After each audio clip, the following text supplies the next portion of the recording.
Episode 5 is finally done, and what an episode it was, for the most part. The trial was as epic as I expected, and possibly the most grueling fight I've seen. It was also fantastic to see armor do a job and take some serious damage and protect its user. Mostly. But you've not come here to hear me wax lyrical about how good it was.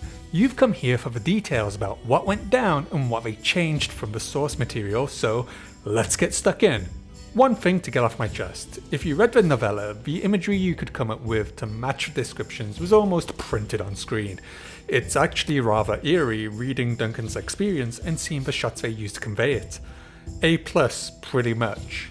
Starting off, the episode opens with Baelor giving the team talk. The essence of the speech is effectively the same, but a few of the details are omitted or some of the lines switched up between characters, which I think works as it gives Beesbury his first line of the entire show. What of the King's Guard? Which, funnily enough, is not his line from the book.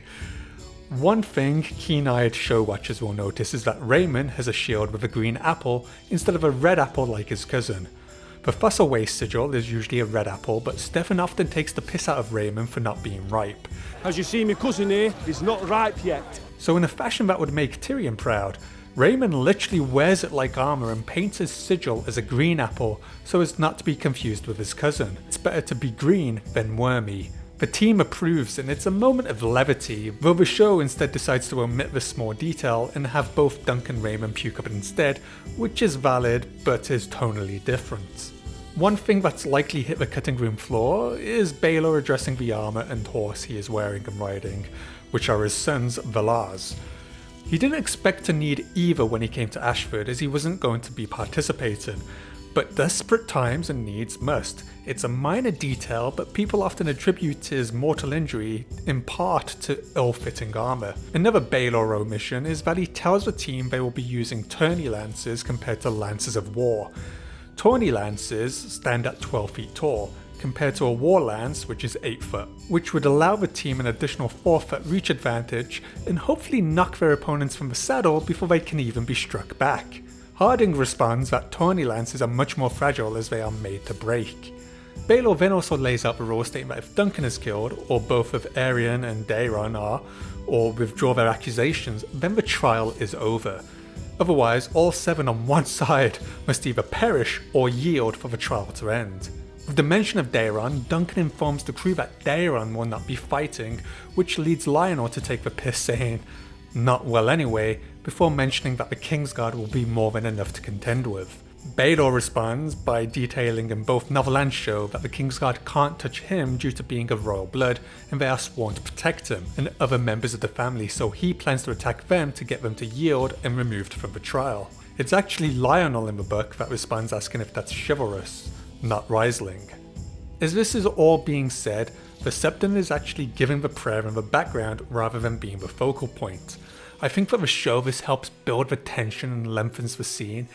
It's also cool to see it given focus. It's a nice world building detail that can be taken for granted and has been omitted in previous trials by combats shown on screen. So straight away we can see so much is the same, but with a lot of details omitted that would inform the audience more of what the rules are and shows how strategically minded Baelor is compared to just aiming to isolate the Kingsguard. I'd love for this to be included in deleted scenes so we could see it, but at least some of these folks got included. Egg not only hands Duncan his lance but his shield too, which he takes great pride in by refusing Steely Pate, the armourer, from being involved. It's his duty as a squire to give Duncan his tools, and he'll be damned if anyone else is going to take that from him. Egg's lines are also changed to become more of a callback to an early reference with the dogs and barking, which is cute and I dig it, but again the tone is different.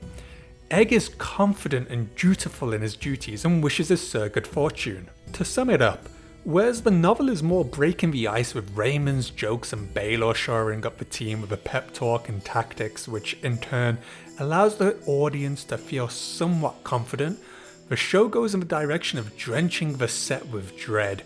The arena is filled with fog, the music slow, haunting whine. No one looks confident. Egg wants to make amends with Dunk to say he's sorry.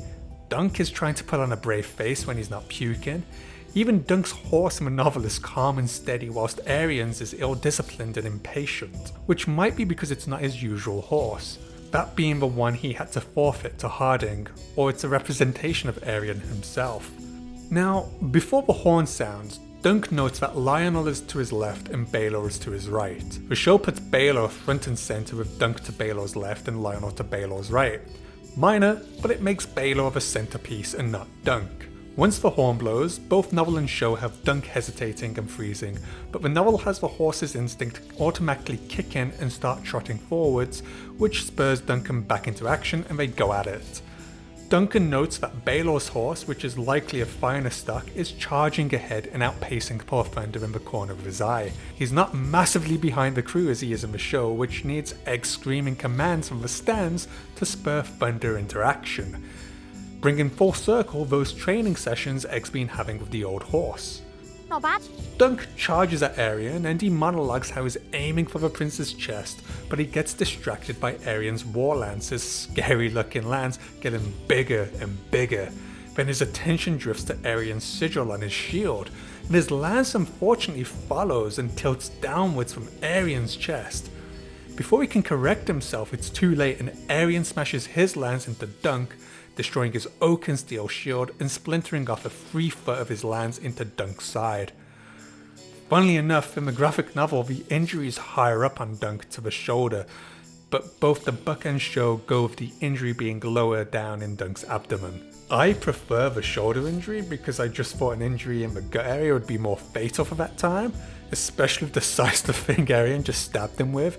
It's hardly Alice and her three fingers. Thunder and Dunk do take a tumble, but Duncan urges the horse back up, and from there, Dunk tosses what remains of the lance and the shield and takes stock of what's happening. He notices Harding is clinging to the neck of his horse, wounded, whilst Beesbury is lying motionless on the ground in a lake of blood and a broken lance protruding from his groin. Baelor manages to drive one of the King's Guard from his saddle. At this point, both Maekar and another of the guard were already unhorsed, with the third one fending off a one-eyed wonder, Robin Weisling. Only when he can't see Arian is that he starts to panic and hears Bright Flame's horse charging behind him as Arian barges into him, and both Duncan and horse are knocked down. As Duncan scrapes the mud from his visor, he's greeted by Arian's Morning Star for good measure. At some point in the book, Arian either fell along with Dunk after charging his horse into him, or dismounts because he begins to taunt Duncan that if Duncan surrenders, he'll only claim a hand and a foot and some teeth, which is quite generous of the young prince. This triggers Duncan and turns him into a Hulk because he summons his inner mountain and pulls him down into the mud. Remember, Duncan's almost 7 foot tall and the prince is rather slender and average built, so a man of Duncan's stature isn't going to need much to drag the prince down. Because of the close quarters, Arian can't use his Morning Star and tries to use his shield to clobber Dunk to no avail, but he does inspire the Lunk, who rips it from the prince and beats his head with it instead. The description is actually rather funny because Arian's shield is all fancy with these flame designs, and every time Dunk smashes the shield, it breaks up a chunk of the flames, and he mentions that he's running out of flames faster than he runs out of blows. Arian tries to grab a knife, but Duncan spots it and smashes it out of Arian's hands. Dunk then notes that Arian could beat Duncan the Tall but not Duncan of Flea Bottom. Now, let's address the flashback. The books do not have this flashback. He makes mention of friends and a crew he used to run back with in King's Landing. Rafe does exist, but is assumed to be a boy. The whole point of Dunk's minimal backstory in the book was to detail that he was a big old boy who could use his size to beat anyone in a scrap. He's got that fucking dog in him, and he believes that's the reason Sir Arlen chooses him because of the size. The show, on the other hand, goes with 19 minutes of flashback, which is longer than the two trial elements stuck together.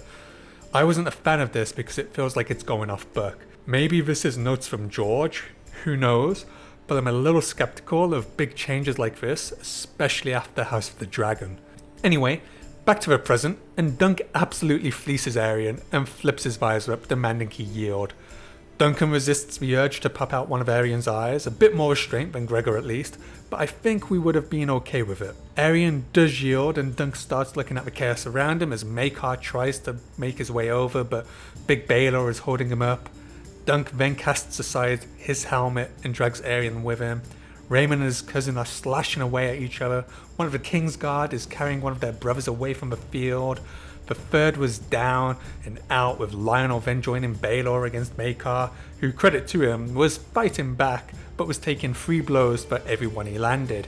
But we know that mace strikes count for double compared to swords. Arian, the cheeky sod, tries to die for his Morning Star, but Dunk's had enough and knocks his ass down and drags him by foot until turning Bright Flame's majestic armour as brown as a privy before they reach for Lord Ashford and get Arian's withdrawal. Arian's aura is completely depleted and he looks like a fucking shitbrush. Anyway, honestly, apart from a few minor differences, this is all rather spot on. They do play with the tension more in the show by having Duncan faltering, which is fair enough. That shit looked grueling. I prefer the book version because we get more detail of what Dunk's thinking, so his actions make more sense. That's just incredibly hard to showcase in a visual medium like a TV show though. Although I would have preferred his flashback to be a quick 5-minute one of him terrorizing some other kids or gold cloaks in Flea Bottom with his massive frame and realizing that he may not be as good with a lance or sword, but he has other gifts and training that this pretty lord does not. Dunk's relieved at the end, and the rest of it plays out pretty much exact, almost word for word as the book. Pate's yelling is a lot more in shock, and Duncan sees something wet and red fall out of the helmet of Baelor. If you listen carefully, the show has this gross sound effect, which is fantastic. The show's interpretation looks like his head's caved in, which might actually be more forgiving than the book's, which is described as only half a skull, red blood and pale bone beneath, and something else bluey, grey and pulpy. And there we have it folks, pretty much every change or difference for the Trial by 7. What did you think of the episode? Let us know in the comments below.